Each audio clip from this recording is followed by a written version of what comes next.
commencé le lundi dernier et se terminé hier. Aujourd'hui, nous avons le plaisir d'accueillir Nouri Bouzid dans une masterclass qui sera animée par Bilal Mamid. Je pense que Bilal, vous connaissez, c'est critique et journaliste cinéma à Média 1 TV. Donc, je laisse la parole à Média 1 Radio TV prochainement. TV prochainement. Donc, je laisse la parole à Bilal pour lancer la masterclass. Merci. C'est dommage, la table est trop petite pour me déporter. Tu es tout petit. Moi, je suis le plus petit. Ça va, ça va. Oui.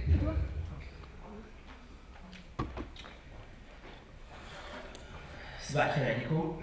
Donc, apparemment, vous êtes très nombreux, hein, comme d'habitude. Et ça, c'est le cinéma chez nous. C'est Nouri Bouzid. Donc, on va essayer de parler en français, en arabe de temps à autre, parce que كتبت بالفرنسي على خاطر بالنسبه للمواد هذه التعريب متخلف يعني ما ثماش تعريب بتاع كتاب سينما عمره اقل من 30 سنه لان لما يتعرب تجاوزته كتب اخرى تقنيات اخرى فالاحسن احنا نكونوا على باج نتكلم بالفرنسي مش محبه في الفرنسي هي باب للمعرفه طريقه للمعرفه واذا كان واحد ما يتقنش مليح اللغات راهو يصعب عليه يكون مخلص الاخراج يتطلب معرفه تقنيه وساعات تدخل الفيلم مع ناس ما تتكلمش العربيه هذا كله موجود ولكن هذا ما يمنعش انه انا كي نعمل فيلم اللهجه تكون تونسيه وعربيه ما فما حتى مشكله الاخر كله تقنيات وبس وسائل لان نوصلوا للمعرفه وبس ما هيش موقف ما لازموش تاخذوه كموقف. شكون؟ Il y a quelqu'un qui ne comprend pas l'arabe. Je vais parler en français. Justement, donc c'est juste, je me suis excusé là en arabe. Pourquoi je vais parler en français? D'accord, on va y aller. Donc, c'est Nouri Bouzid, réalisateur de Making of, de Millefeuille, de L'Homme de Cendre, sélectionné à Cannes en 1986, ou Les Sabots au Nord. C'est Nouri Bouzid, un militant de la liberté, un observateur de la société tunisienne, un observateur attentif plutôt de la société tunisienne. Nouri Bouzid, emprisonné sous l'ère Bourguiba, censuré sous l'ère Ben Ali, et malheureusement agressé et même blessé à la tête par un islamiste à Tunis en 2011. En avril 2011, oui. Exactement. J'étais sauvé par un chapeau plus haut que ça, et le coup ne m'a pas atteint, j'ai eu quand même une blessure et 7 points de suture. Ne vous inquiétez pas, j'aurais pu mourir. S'il n'y avait pas de chapeau, j'aurais pas mourir.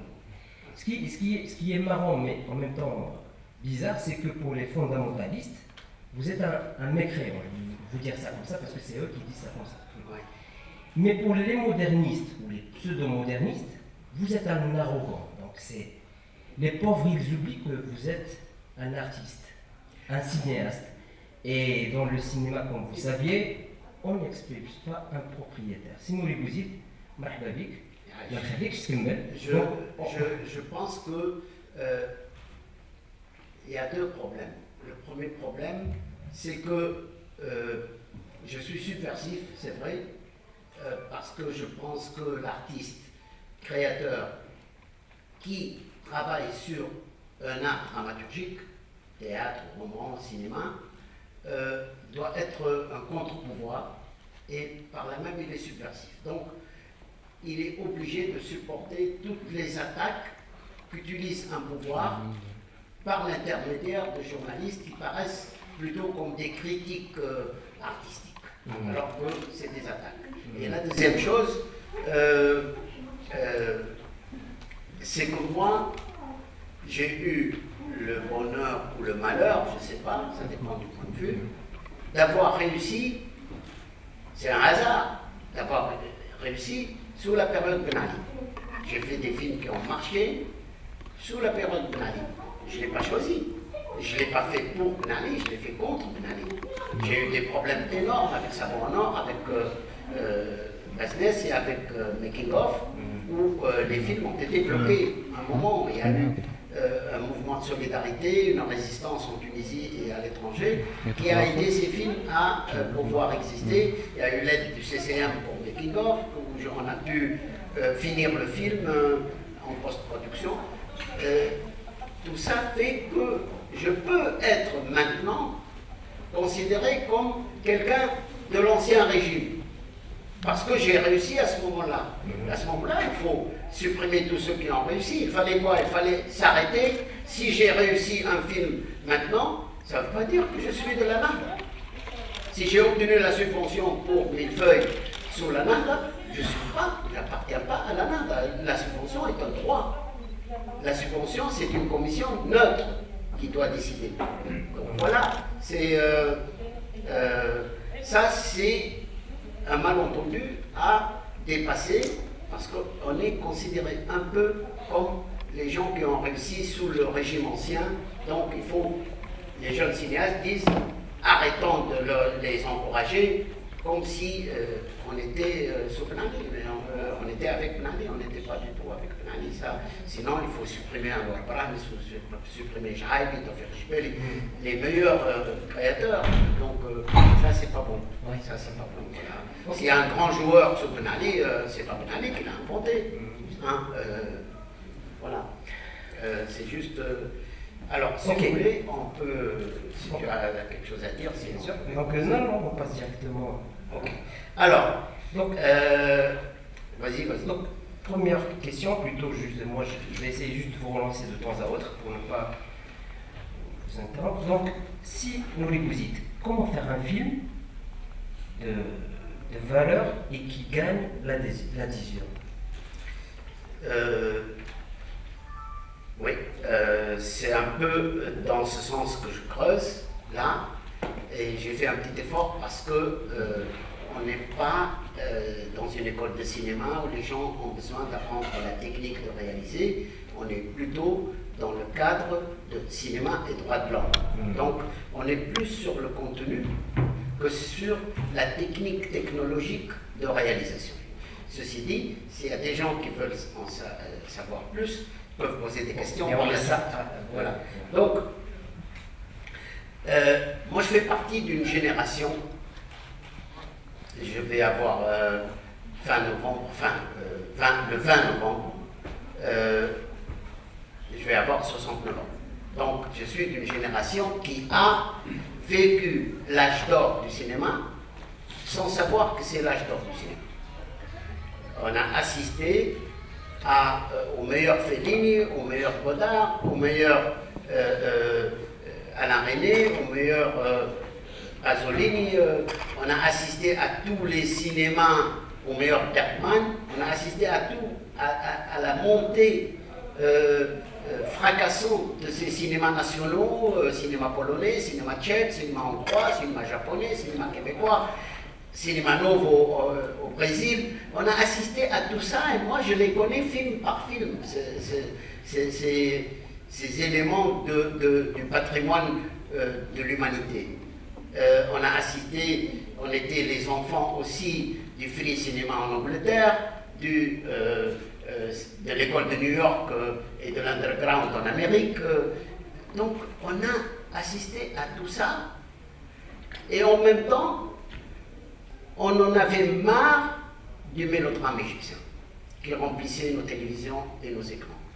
On en avait marre du film classique américain du redresseur de tort qui est le cow-boy qui vient corriger les Indiens. On en avait marre du film de réalisme socialiste à l'Ajdanov qui vient nous montrer le héros positif, comment il doit se comporter. Ça, on a compris, c'est devenu, j'utilise un terme que les gens connaissent, c'est devenu ringard. Et nous, on ne voulait pas faire ça. Et surtout, ma génération a vécu, a accumulé les défaites. Quand je dis défaite, ce n'est pas au sens militaire du terme. mais au sens décadence. Pour moi, la guerre de 67, c'est plus une humiliation, une décadence, parce que l'aviation a été clouée au sol avant même d'être utilisée, et heureusement, sinon ça aurait fait beaucoup de morts. On a vécu ça comme une humiliation parce que on nous a préparés, on était jeunes, on nous a préparés pendant des années à quelque chose de grand. Et d'un seul coup, on s'aperçoit que c'était un pétard mouillé. Et nous avons vécu ça comme un désir de trouver autre chose, une solution. En tant que cinéaste, nous, on avait presque tous le même âge, on a étudié en France, la plupart, presque tous, hein, et sans se donner le mot, on était tous anti-mélodrame. Et on a commencé en se heurtant à 3 problèmes énormes. C'est les problèmes de ma génération, qui ont continué pendant 2-3 décennies, hein, et qui continuent un peu maintenant, sous une autre forme. Le premier problème, c'est la censure. On était dans des sociétés où la liberté politique n'existe pas, la liberté de mœurs n'existe pas. Quand on gagne la liberté de mœurs, comme en Tunisie, on n'a pas la liberté politique, comme en Égypte, à un certain moment. On ne peut pas avoir les deux. On ne peut pas avoir les deux libertés. Et moi, je voulais faire un cinéma où j'ai la liberté individuelle, la liberté politique et la liberté de créer, au niveau des formes, la liberté du corps. Ça, on a essayé de contourner cette censure en trouvant les moyens, en trouvant les formes d'expression qui permettent de passer nos propositions, notre vision du monde. Ça nous a un peu aidé, paradoxalement. Ça nous a un peu aidé parce que le cinéma n'aime pas le direct. Et le fait qu'il y ait cette censure et cet obstacle a exigé de nous qu'on trouve des formes indirectes d'exprimer les choses, et c'est plus subtil, finalement. On prend le meilleur exemple de ceux qui ont résisté à ça, au fascisme, c'est Buñuel. Hein? Buñuel a trouvé les formes où il pouvait faire des films, même sous la dictature de Salazar, de Franco. Donc, l'exemple c'est un exemple à suivre pour nous, même si on a une lecture différente de vous, peut-être, du surréalisme. Le surréalisme, on le prend, nous, comme une subversion, et pas comme un amusement, comme un jeu. Non. Donc voilà, il fallait trouver de nouvelles formes et il fallait être à jour au niveau du langage cinématographique. Il faut qu'on soit au niveau auquel le langage est arrivé dans les pays les plus avancés. On ne va pas traîner en disant « Ah non, on est en train d'apprendre, nous commençons, soyez indulgents, nous sommes sous-développés, on écrit comme ça. » Non, il n'y a pas de langage cinématographique sous-développé, il n'y a pas de langage cinématographique qui a une nationalité, il n'y a pas un langage cinématographique national. Le langage cinématographique est universel. Et l'identité du film n'est pas dans le langage. Il peut contribuer. Le langage peut être le style d'un auteur plus qu'un pays. Il peut être le style de Pasolini, ou le style de Bergman, ou le style de Tarkovsky, mais pas le style suédois ou italien. Il y a eu le néo-réalisme italien en tant qu'école, mais il n'y a pas un langage cinématographique néo-réaliste. Le néo-réalisme, c'est une forme d'expression et un style et une esthétique qui répondait aux besoins du pays à ce moment-là, mais je pouvais la copier. Moi, j'ai fait Poupée d'argile, qui est d'inspiration néo-réaliste italien. Il y a quelques années, je l'ai fait, il y a 10 ans, il y a 12 ans. Donc, le néo-réalisme, c'est mes personnages qui m'ont poussé à aller vers cette inspiration-là. C'est le thème qui m'a poussé. Donc, il n'y a pas ce qui est national. Mais mon néo-réalisme, il n'est pas italien. Quand tu le vois, il est tunisien. Parce que ce qui donne la nationalité et l'identité à un film, ce n'est pas le langage. Le langage est universel, comme on a dit. Hein. C'est comme les ordinateurs, c'est universel. Il y a des technologies, l'écriture d'un roman, c'est universel. Le style, la manière d'écrire, c'est universel. Ce qui donne l'identité, c'est les personnages, c'est leur enracinement, c'est leur culture, c'est les décors, c'est la thématique, comment elle est traitée. Des thèmes peuvent être très graves dans un pays, moins graves dans une autre société. C'est plutôt social. C'est le dialecte qu'on utilise. C'est pour ça qu'il est préférable de voir les films sous-titrés que doublés. C'est la musique, c'est les décors, c'est les costumes, tout ça donne l'identité d'un film.